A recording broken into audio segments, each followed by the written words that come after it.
Welcome to my channel students. তোমরা দেখো এখানে এই প্রবলেমটা ক্লাস লাইনের খুব ভেরি ইম্পর্টেন্ট প্রবলেম, একটা ইউনিক প্রবলেম দেওয়া আছে। কিন্তু এই প্রবলেমটাতে আমরা ট্রিগোনোমেট্রি ইউজ করতে পারবো না, তার কারণ তোমরা ক্লাস 9-এ পড়ো। তো তোমাদের ক্লাস 10 থেকে ট্রিগোনোমেট্রিটা আছে, ওয়েস্ট বেঙ্গল বোর্ডের কথা বলছি। তো তোমাদের ইংলিশ ভার্সন বইতে পেজ হচ্ছে 268, ক্লাস 9, চ্যাপ্টার 15, কোশ্চেন নাম্বার 13। কি বলছে, একটা সমদ্বিবাহু ত্রিভুজ আছে যাদের মধ্যে দুটো সমদ্বিবাহু ত্রিভুজের মধ্যে কোণ 30 ডিগ্রি বলে দেওয়া আছে, এবং যে সমদ্বিবাহু দুটি সমান বাহুর প্রত্যেকটা বাহুর দৈর্ঘ্য 20 সেন্টিমিটার। তো ইংলিশ ভার্সন বলছে the length of each side each equal side of an আইসোস্কেল triangle is 20 centimeter and the angle included between them is 30 degree. 30 degree, and calculate the area of the triangle. So এটা কনসেপ্টটা দেখো ভালো করে, ড্রয়িংটা দেখে। তো এটা করতে গেলে একটা ছোট করে ড্রয়িং আঁকি। এই তোমরা একটা ড্রয়িং আঁকবে।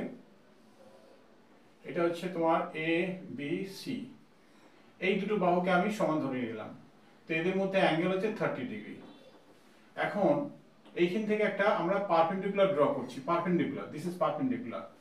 সো এটা যদি এ হয় আর এটা যদি তোমার এ হয়, এটা এ রয়েছে।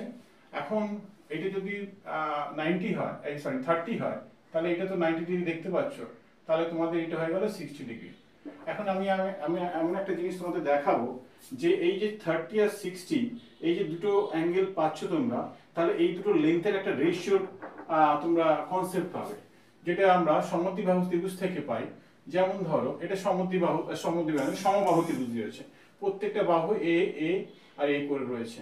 তো এইখান থেকে যদি আমরা লম্ব ফেলি, তা লম্ব ফেলার পর তাহলে আমরা কি দেখতে পাচ্ছি, প্রত্যেকটা তো 60 ডিগ্রি করে ছিল, তাহলে এইটা 30 ডিগ্রি হয়ে গেল, এটাও তোমার 30, তো এটা একটা 60 ডিগ্রি।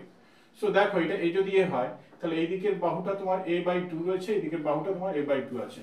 আমি বলতে চাইছি যে যখন এটা 30, 60 আর এটা যখন 90 হবে, তাহলে 60 রিলেটেড যে দুটো সাইড আছে, ইনক্লুডিং বিটুইন দেম যে দুটো লেন্থ পাচ্ছ, এ সাইড আর a/2, তাহলে আমরা যদি এটা অ্যাঙ্গেল 60 ডিগ্রি হয়, তাহলে এই লেন্থটার রেশিওটা দেখতে পাচ্ছ। এখানে সমবাহু ত্রিভুজ দিয়েছিলাম, এখানে একটা লম্ব টেনেছি, তাহলে লম্ব টানলে তোমার এটা a/2 তে ডিভাইড হচ্ছে।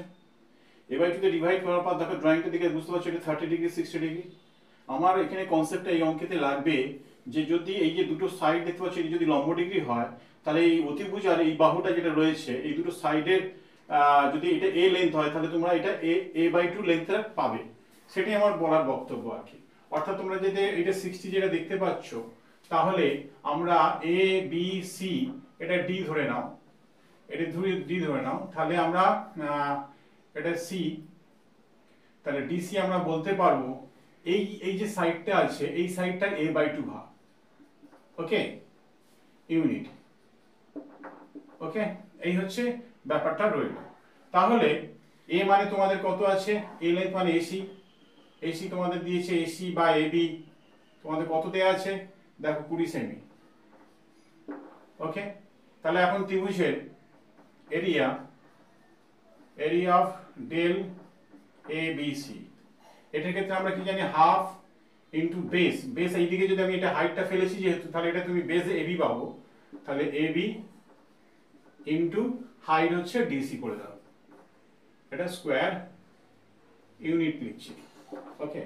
হাফ ইন্টু দেখো এবি তোমাদের কত আছে 20 সেন্টিমিটার, ডিসি কত আছে, that is equal to a/2, 20/2 semi equal to 10 semi, তাহলে 10 সেন্টিমিটার। সো এই 2 কেটে দিলে 10 হয়ে গেল square centimetre. So 100 square cm, okay. বুঝতে হয়েছে পরিষ্কার? Thank you for watching my video.